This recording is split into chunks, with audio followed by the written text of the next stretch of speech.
Bismillahirrahmanirrahim. Assalamualaikum warahmatullahi wabarakatuh. Allahumma shalli ala Muhammad wa ali Muhammad. Kita lanjutkan pembahasan kita di sesi mata kuliah semiotika dan hermeneutika.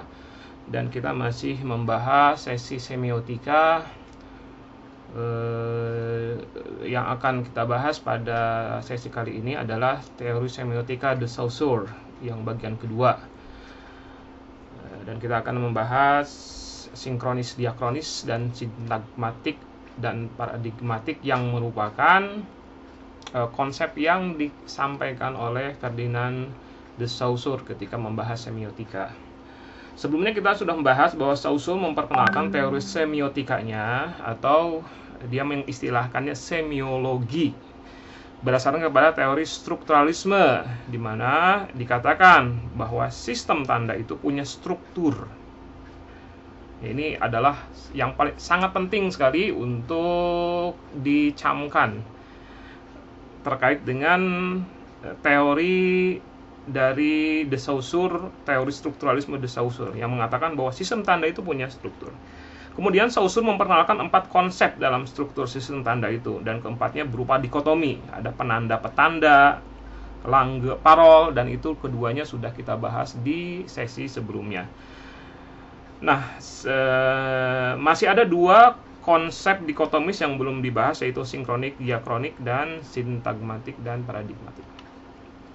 Kita masuk ke pembahasan selanjutnya, sinkronik dan diakronik.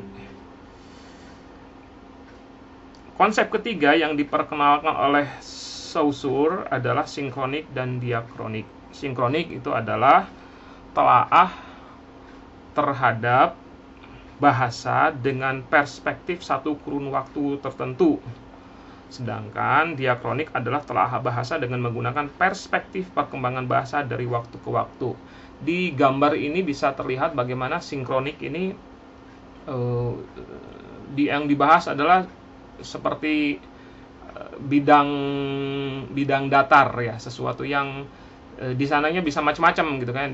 Kalau telah sinkronik itu macam-macamnya itu, tapi didasarkan pada satu kurun waktu tertentu. Misalnya kalau dari bidang bahasa, yang dibahas adalah dari sisi morfologinya, dari sisi sintaksis dan lain sebagainya. Itu segala hal yang terkait dengan bahasa yang dipakai di kurun waktu itu kemudian dibahas. Ketika dibahas, maka pembahasannya disebut sebagai pembahasan sinkronik. Akan tetapi ketika melihat pembahasannya berdasarkan kepada perkembangan sejarah, maka itu disebut sebagai telaah diakronik. Ketika Saussure mengemukakan teori strukturalisme bahasa, ini sejarahnya, ya, kita melihat ya bagaimana Saussure mengemukakan dikotomi sinkronik dan diakronik itu. Ketika Saussure mengemukakan teori strukturalisme bahasa, di saat itu orang-orang sedang sangat menggandrungi telaah diakronik. Bagi kebanyakan orang di saat itu, sistem bahasa itu bersifat cair dan terus berkembang seiring dengan perjalanan waktu.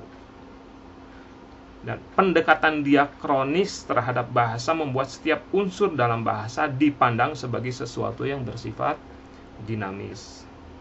Jadi kalau mengacu kepada apa yang saat itu sedang berkembang di masa itu, makna kata, sistem pembentukan kata, pola kalimat, gaya bahasa, dan lain sebagainya, ya, dalam perspektif diakronis akan selalu dinamis dan berkembang.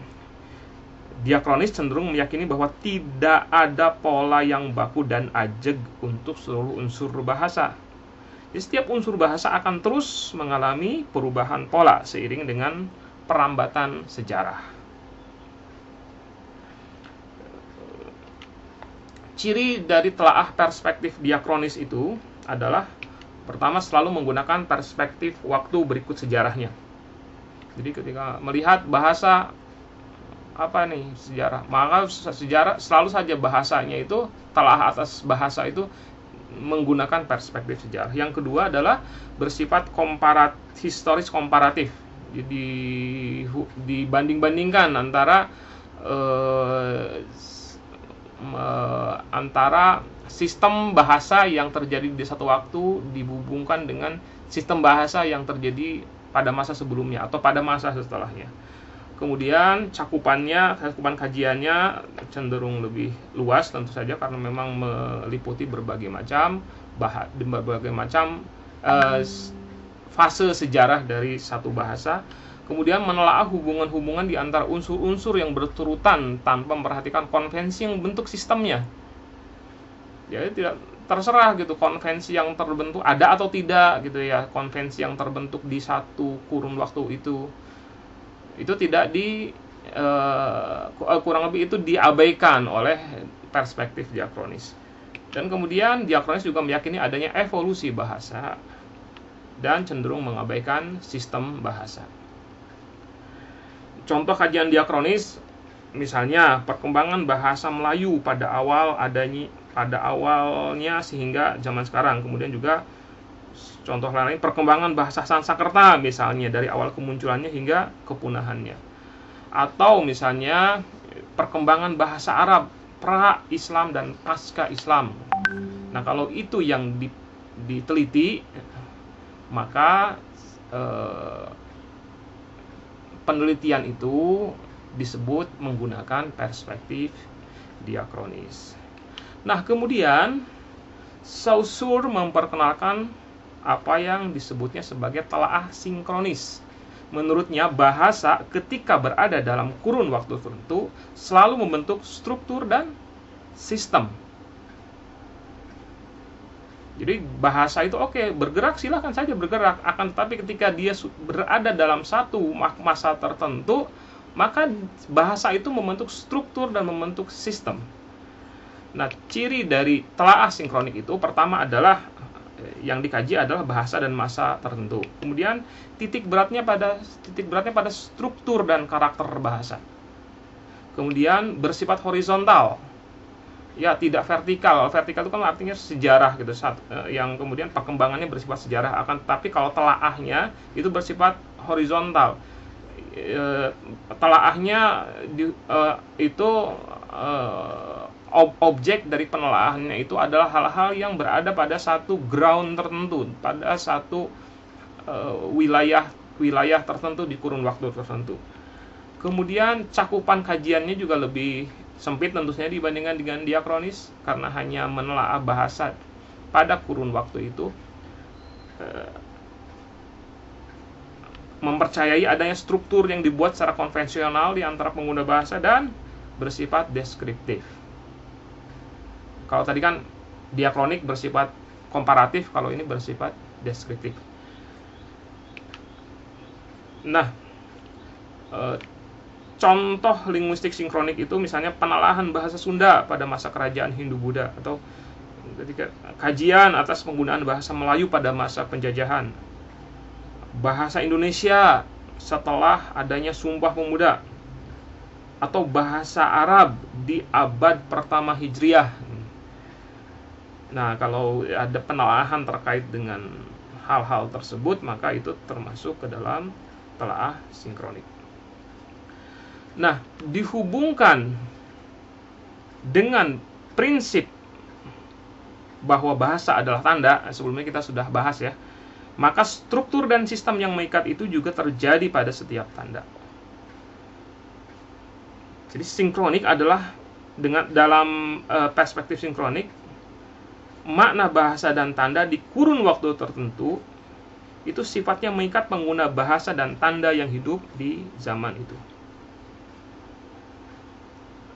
Nah, kalau misalnya dihubungkan dengan ilmu tafsir seperti apa? Nah, ilmu tafsir itu kajiannya adalah kajian sinkronik, tidak kajian diakronik.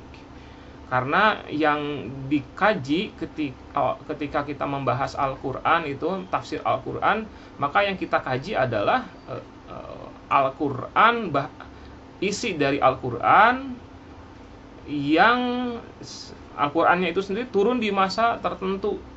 Walaupun kemudian memiliki fungsi, memiliki ajaran yang bisa memanjang sampai sekarang. Akan tetapi pemahaman yang muncul adalah pemahaman yang saat itu yang hanya terbatas ketika di masa-masa turunnya Al-Quran itu. Jadi nanti kalau misalnya ada penelitian tentang tafsir Al-Quran, kalau misalnya Anda meneliti Al-Quran, tafsir Al-Quran menggunakan perspektif semiotika, metodenya dilakukan semiotika, maka kalau yang lain-lain akan muncul itu. Kalau menurut parolnya seperti apa, langgenya seperti apa, petandanya yang mana, penandanya yang mana. Akan tetapi kalau dalam konsep sinkronik dan diakronik, maka diakroniknya itu kemudian dieliminasi, tidak dipakai, karena diakronik itu adalah telaah bahasa yang mengikuti proses perkembangan zaman. Walaupun ya tentu saja pada akhirnya nanti ketika kita membahas Al-Quran, kita akan melihat bahwa setiap bahasa itu, bahasa Al-Quran, bahasa Arab yang digunakan sebagai media penyampaian ajaran-ajaran Al-Quran itu tentu saja mengandung memiliki latar belakang sejarah bahasa.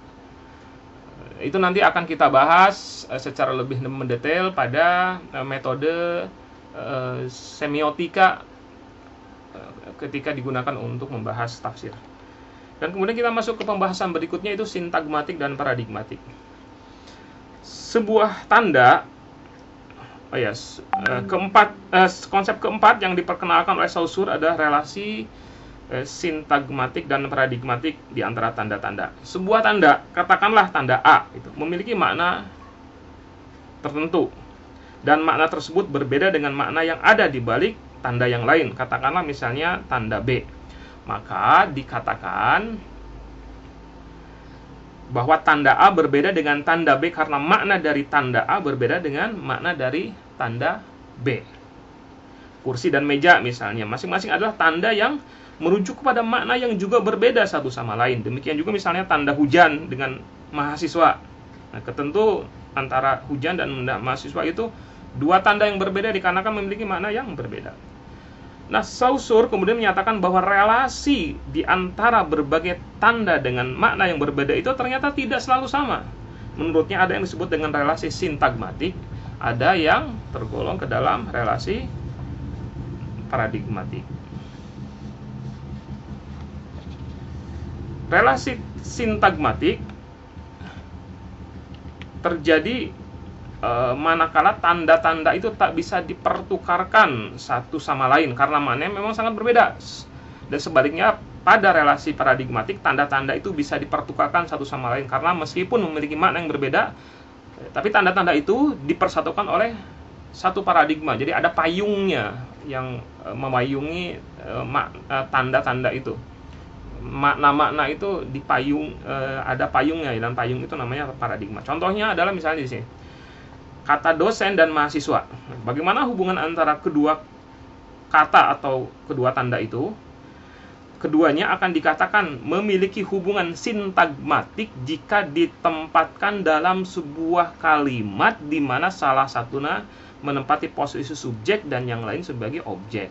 Misalnya pada kalimat dosen mengajar mahasiswa.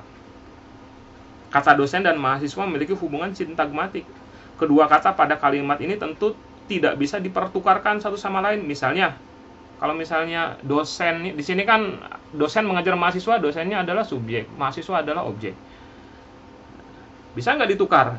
Mahasiswa mengajar dosen? Tentu saja tidak, gitu kan ya. Karena itu nantinya bermaknanya makna yang muncul dari kata mahasiswa mengajar dosen itu beda dengan makna kalimat dosen mengajar mahasiswa. Bahkan mahasiswa mengajar dosen itu mengandung makna yang agak absurd gitu kan ya, atau mungkin sinisme, ada kesinisan di sana. Nah, akan tetapi dosen dan mahasiswa juga bisa memiliki hubungan paradigmatik. Kapan itu? Itu manakala keduanya masing-masing ditempatkan sebagai objek untuk kalimat. Misalnya di kampus Sadra, pengawas itu menemui dosen. Dan ada juga di kampus Sadra, pengawas itu menemui mahasiswa. Pada dua kalimat ini dosen dan mahasiswa memiliki relasi paradigmatik, yaitu orang yang ditemui oleh pengawas. Nah, yang penting di sini adalah melalui konsep sintagmatik paradigmatik ini, Saussure menunjukkan adanya sistem tanda di mana tanda-tanda itu ada yang diikat dengan relasi paradigmatik, ada juga yang diikat oleh relasi sintagmatik. Relasi paradigmatik itu artinya adalah kedua tanda itu saling berhubungan dan bisa dipertukarkan, bisa boleh-boleh saja gitu diganti dengan yang lain. Walaupun misalnya makna dari masing-masing tanda itu berbeda. Itulah yang bisa saya sampaikan pada kesempatan kali ini. Wabillahi taufiq wal hidayah. Assalamualaikum warahmatullahi wabarakatuh.